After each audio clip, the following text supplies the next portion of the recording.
Okay, I want to get going and talk about Sun Tzu and the art of war. Reiner already gave you a little bit of background around the time period when Sun Tzu was around. And an interesting thing is these guys, a lot of these major philosophers, Sun Tzu, Lao Tzu, Confucius, these guys existed in this time when there was a lot of upheaval. And so you can think of these systems, and including legalism, you can think of these systems and these philosophies as a way to deal with difficult times. Bad things are going on, and so philosophers are thinking up ways to try to deal with people living in a kind of a chaotic situation. So Sun Tzu is an example of this.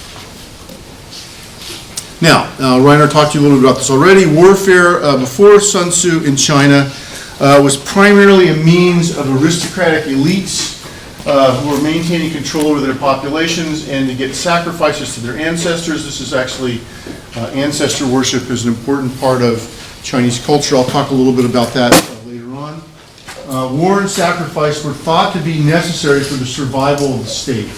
Sacrifice provided nourishment for ancestors and for spirits, this idea of Shi, and war provided this, quote, food, unquote. So in other words, you had wars. War was an act of sacrifice. People would have wars and then somebody would get killed. That sacrifice would then serve to strengthen the spiritual power of the nation or the state or the warlord or whoever it was. So warfare in this time was very ritualistic, and it was very structured. And again, the structure that you found in war was something that was thought to be spiritually derived, and to not do the warfare according to these structures, you would run the risk of offending the spirits, which was not thought to do. And here's some early kinds of things here. You can see this kind of very early knife. And I'm trying to remember what this was. This is maybe like a sort of bronze, like. It looks almost like an axe. Like an axe head, yeah. I think some sort of blunt. I think the pole went through this hole, and it was like this, and you would chop people with it. Some sort of hitting. Well, hitting stabbing. Yeah. I think that's what it was. So war was conducted by aristocrats who rode out on elaborate chariots, much like kind of you think of like knights in Europe, and these aristocrats would joust with each other. They actually had kind of jousting matches, and they had very strict codes of honor in the field of battle. And then you'd even have opposing armies who would agree on a battlefield beforehand, and they choose the site through doing divination. And Reiner showed you the divination with the bones, and you heat up the bones and these kind of things. Later on, this divination evolves into other forms using yarrow sticks, and then the more modern version is coins. If you take my Psych 344 class, I'll be talking to you about that at the end of the semester. But they do this form of divination. They're heating the bones up, the bones would crack, and they interpret these things. And they might wait till another side, and so it was very ritualistic. You wait till the other side is ready. It was more probably similar to what we'd have like a football game than it was when you think about war. Okay, so it's a ritualized code that demonstrated each side understood the moral basis of both human and the cosmological order. In other words, you're doing this battle, there's a spiritual purpose to this battle to produce a sacrifice. It's done according to certain rules that do not offend the gods, and that ultimately will make the gods happy, make the spiritual world happy, and increase the spiritual power of actually both sides, not just the side that wins, but the side that loses also. They've done everything according to the cosmological principles, and so that they might lose the thing, they might lose the battle, but they haven't offended any gods. They haven't offended the spirits. Okay, so this was thought to be the benefit of everybody to have the war in this way. And here you go is a picture of this kind of chariot here.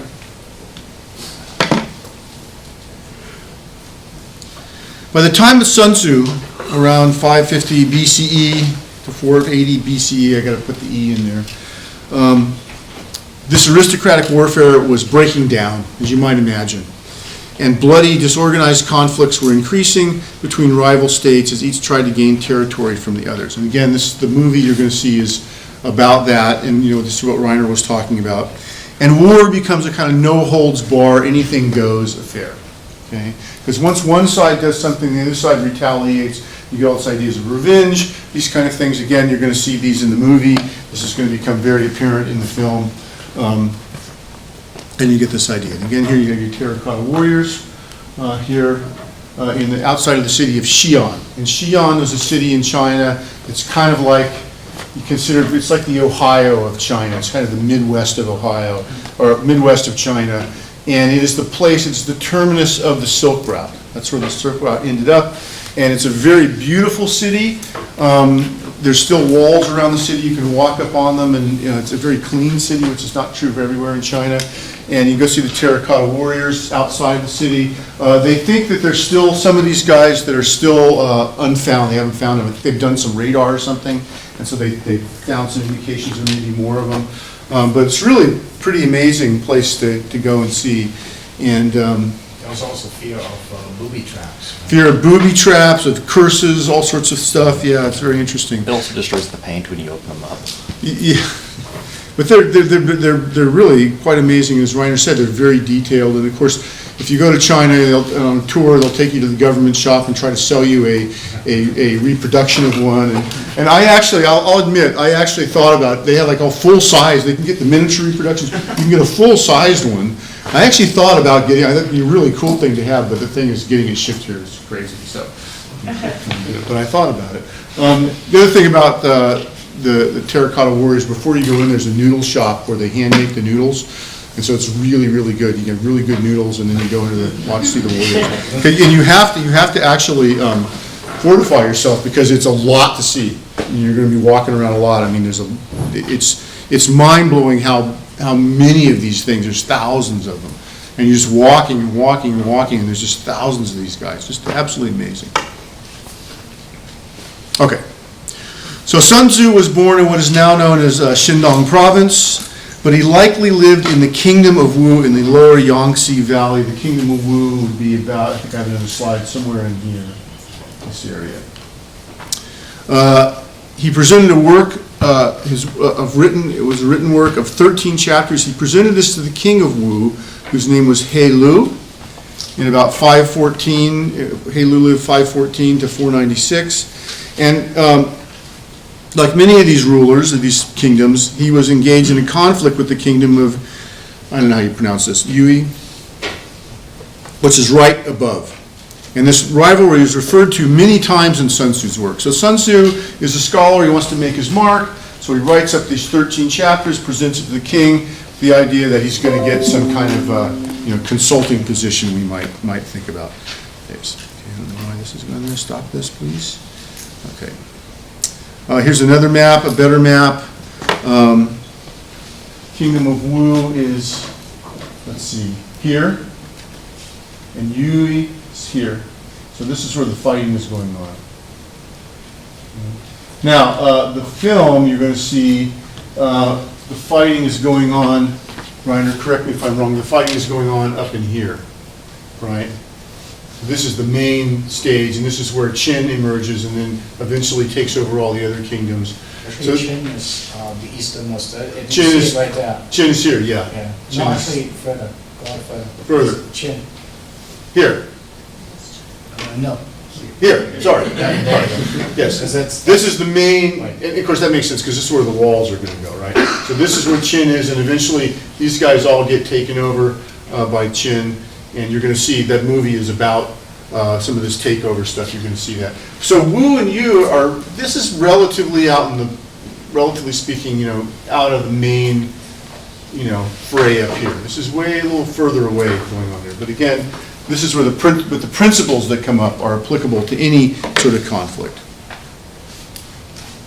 Okay, so Sun Tzu is basically presenting his thing. It's kind of like, this is his sort of job application. The king decides to test Sun Tzu and say, I have carefully examined your 13 chapters. May I submit your theory of managing soldiers to a slight test? And Sun Tzu replies, you may. And the king asks, may the test be applied to women? And Sun Tzu says, yes, sure.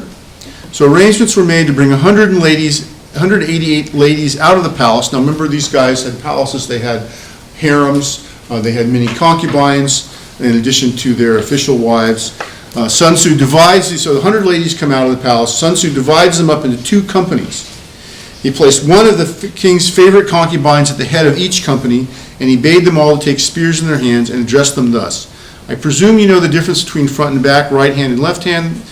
And they reply, yes. Sun Tzu goes on, when I say eyes front, you must look straight ahead. When I say left turn, you must face towards your left. When I say right turn, you must face toward the right. When I say about turn, you must turn around and face towards your back.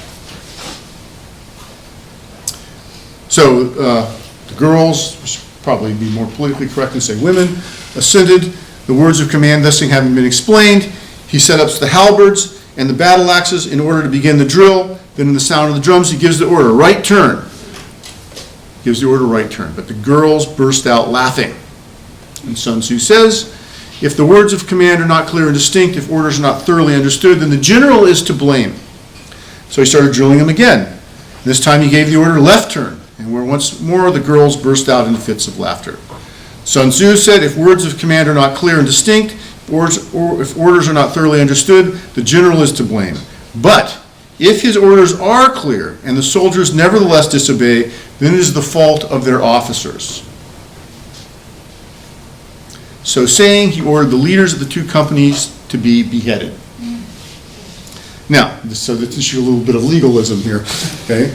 So now the king of Wu was watching the scene from the top of a raised pavilion. When he saw that his favorite concubines were about to be executed, he was greatly alarmed and hurriedly sent down the following message. We are now quite satisfied with our general's ability to handle troops. If we are bereft of these 2 concubines, our meat and drink will lose their savor. It is our wish that they shall not be beheaded. Sun Tzu replied, having once received His Majesty's commission to be the general of his forces, there are certain commands of His Majesty which, acting in that capacity, I am unable to accept. Yikes. Accordingly, the 2 leading concubines are beheaded. And straight away, he installs the next pair in order to be the leaders. When this had been done, the drum was sounded, the drill happened once more, and the girls went through the evolutions. This time, when he said turn right, they turned right. When he said turn left, they turned left.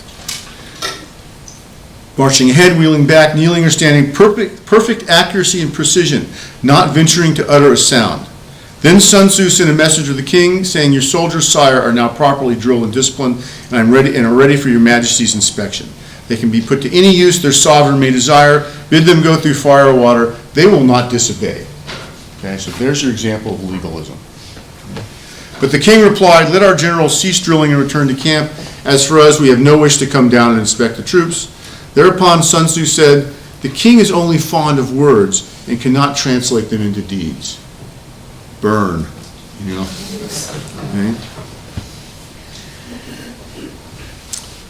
So, Sun Tzu's text has come down to us over the years through many translations, and has come to be known as the art of war. And the earliest version was found in a Han Dynasty tomb, which dated from about 140 BCE.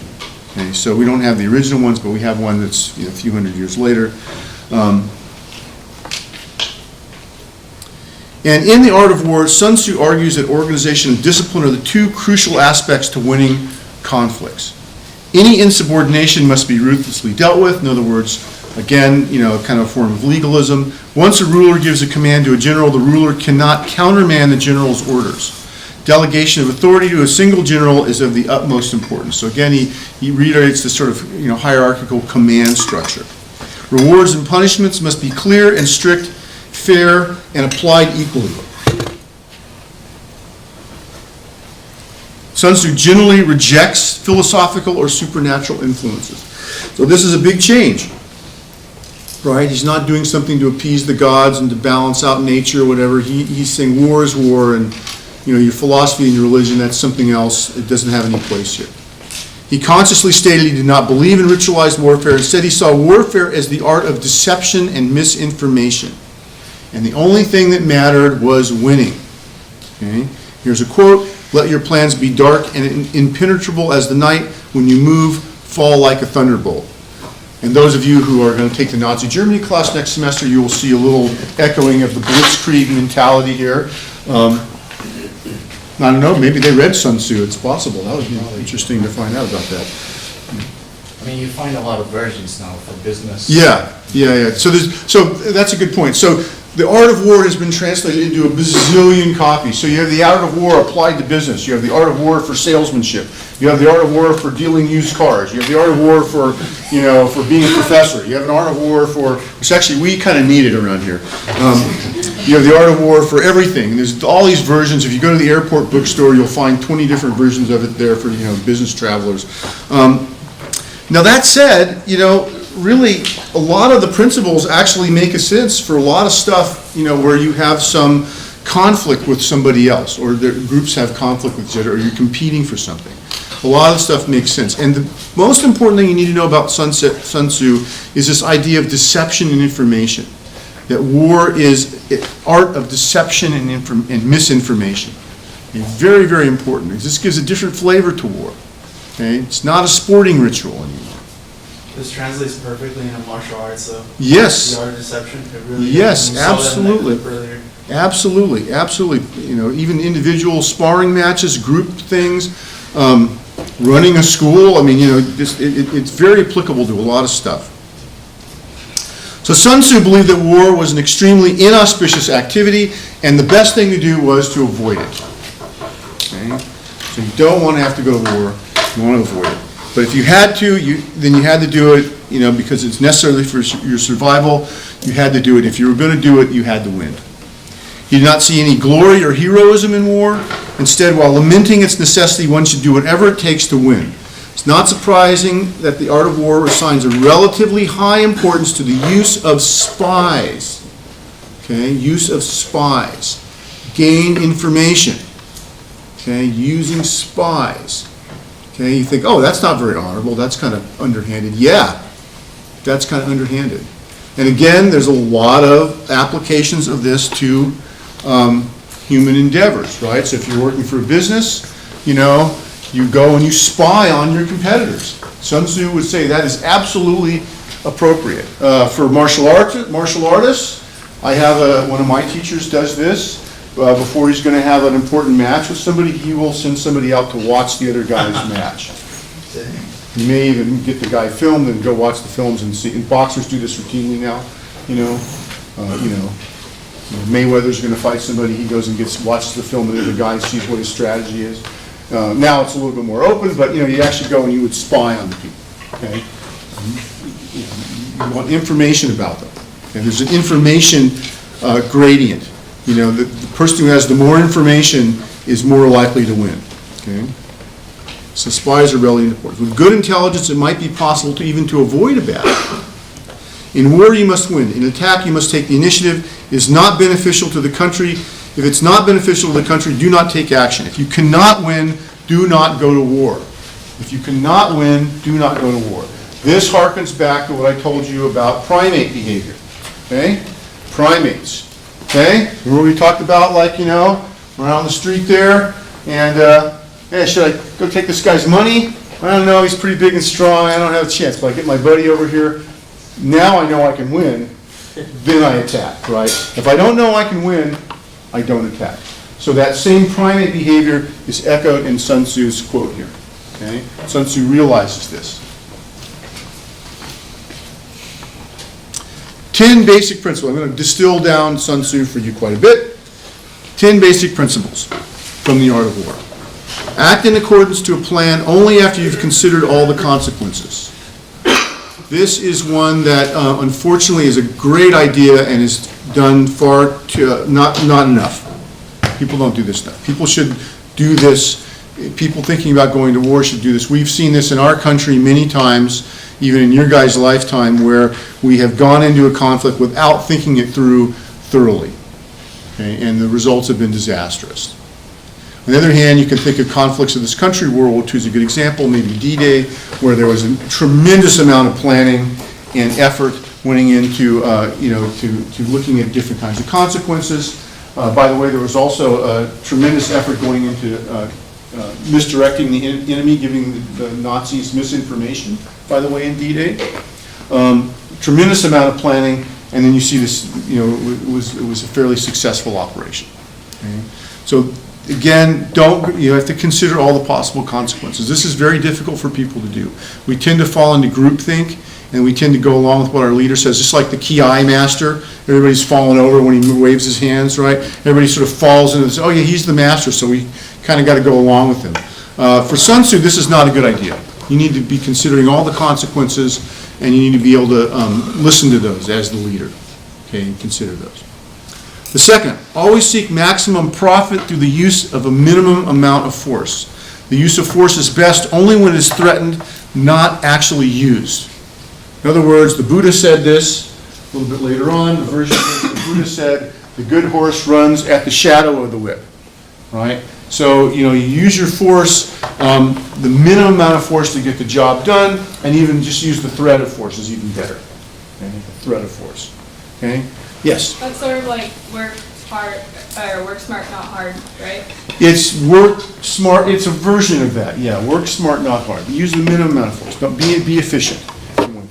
And the other one is that you don't need to like actually use the force, you can threaten it. So we three over here, we want your money.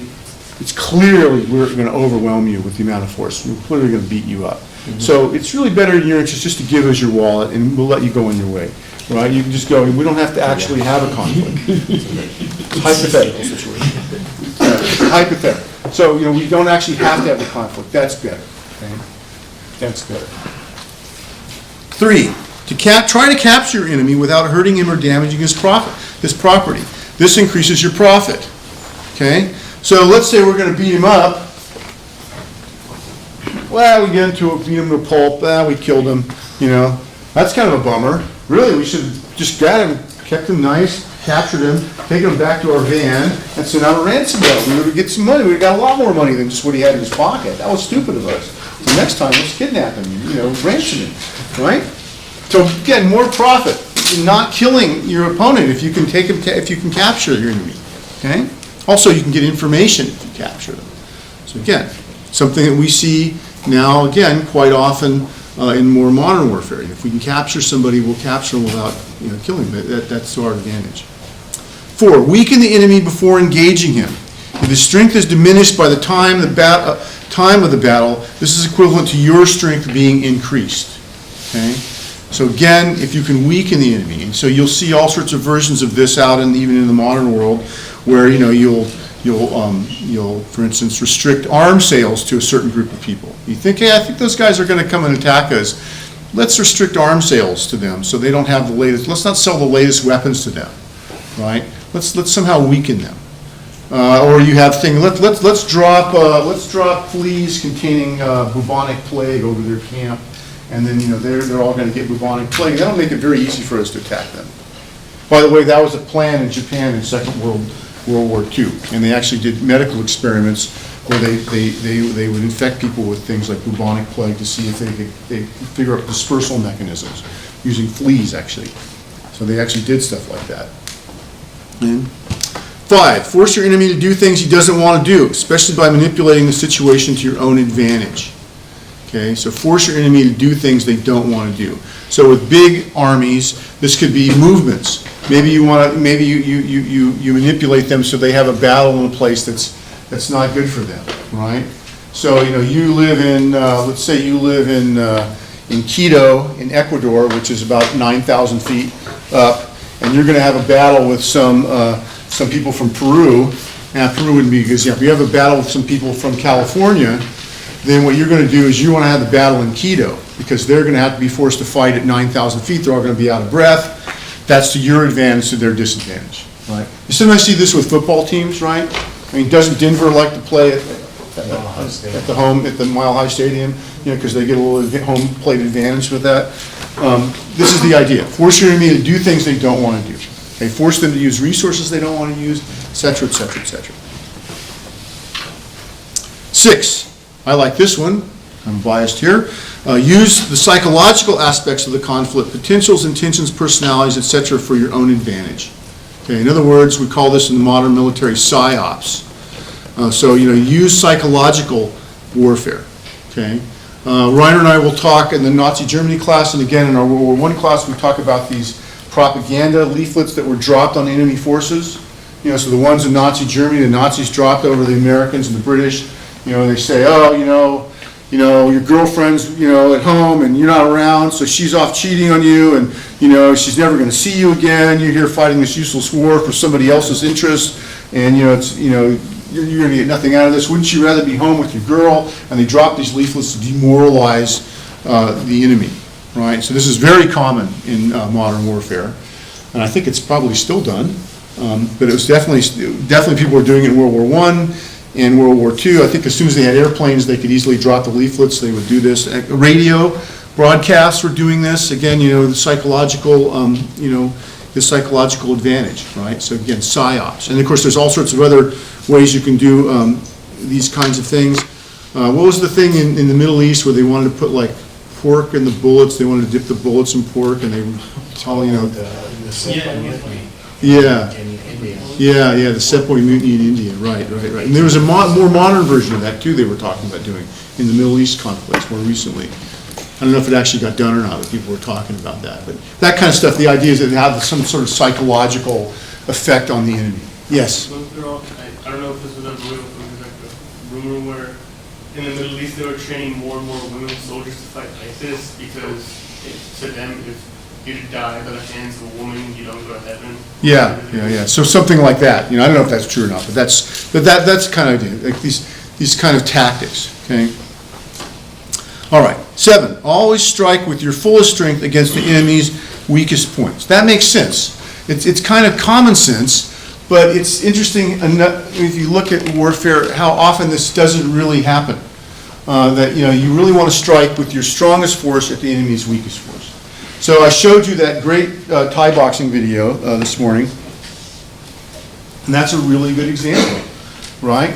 Here's the guy, he's fighting a guy twice as big as him, who's very aggressive, very strong, and so he uses his strongest force, which is his leg. He's going to be at a big disadvantage with his fist because the other guy's bigger and stronger, has a bigger reach. He's going to be, and he got clocked a couple times. He's really at a disadvantage. So what he does, he uses his strongest weapon, his leg, against where the enemy is weak. And where was that guy weak? He was weak from the waist down. Waist up, he's really big and strong. Weak from the waist down, that's where he's vulnerable. And the Thai boxing master, even though he's tipsy, supposedly, he figured that out. And so he used his strongest point against the enemy's weak point, kept kicking there over and over and over again, and eventually took the guy out. Perfect example of applying Sunzu. 8, realize there are always advantages and disadvantages to whatever you do. Try to evaluate this beforehand and figure out ways to turn your disadvantages into advantages. This is easy to say and hard to do. Okay? But again, you can see that Thai boxing match is a good example of this, right? There's a good, so he goes in and starts the match. I'm a Thai boxer. He goes in, I'm a good boxer. I'm gonna box the guy, right? And I got this advantage. I've been practicing Thai boxing, and he realizes that there's a disadvantage. The other guy's got reach on him. The other guy's being very aggressive. He's very powerful. And ideally, what he would have done is he would have had spies to look at that guy before the match and realize that before he got in the fight, so he didn't have to take those clocking to the head a few times before he knocked the guy out, right? And again, 8 is another good one because 8 is another area that really lends itself to the use of spies. You got to evaluate what's going to happen beforehand. So spies are helpful for that. 9, whenever possible, act in accordance with nature. In other words, don't push the river. Nature changes, and so do not be static in your tactics, but flexible to change. This is a Taoist. This is a Taoist sentiment here. Okay. In other words, adapt yourself to the environment. Adapt yourself not only to nature with a big N, like nature, but also nature with a small N, nature, human nature. Okay. Your opponent is an arrogant narcissist. He thinks he's the best fighter in the entire world. Use that. That's his nature. Use that to your advantage.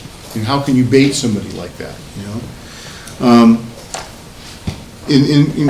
Use your geography.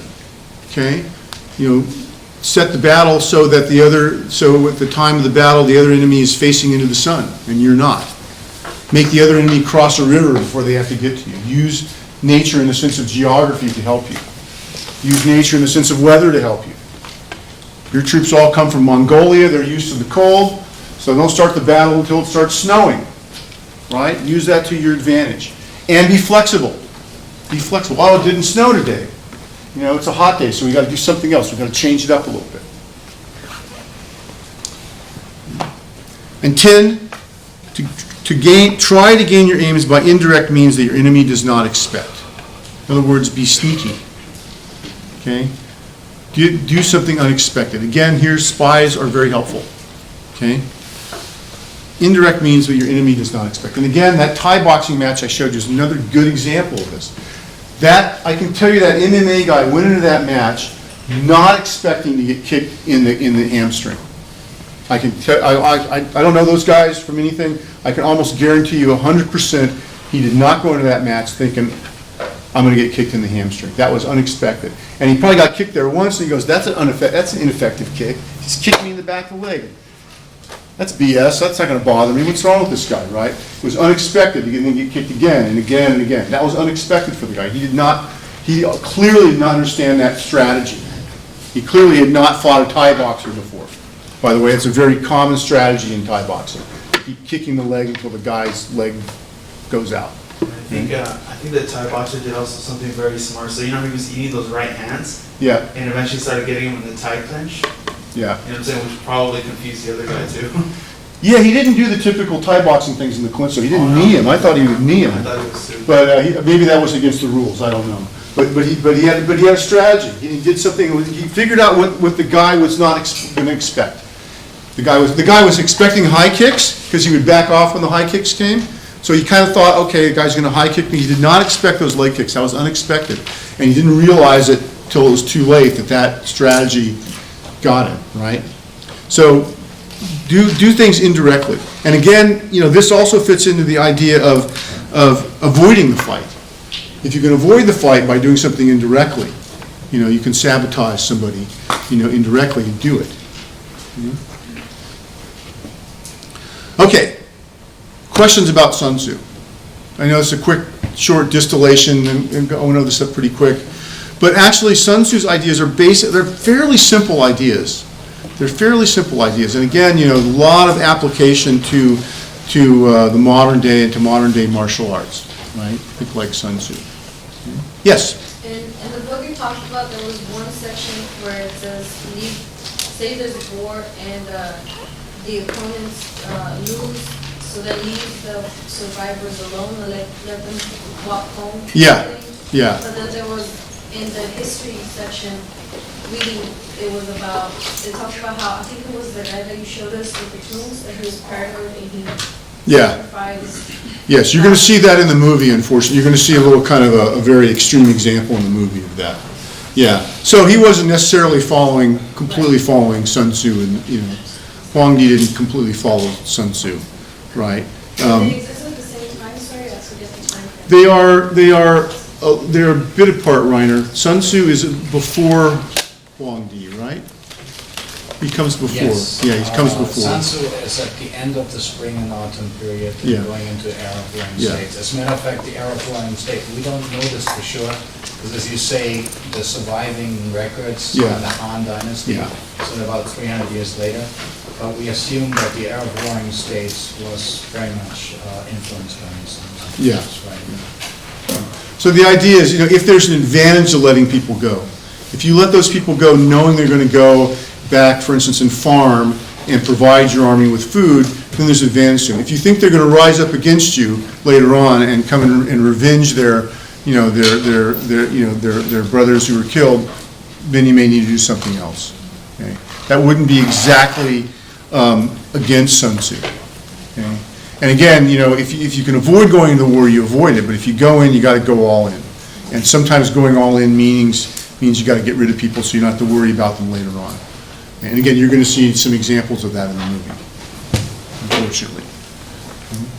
Any other questions about this? Okay, well then...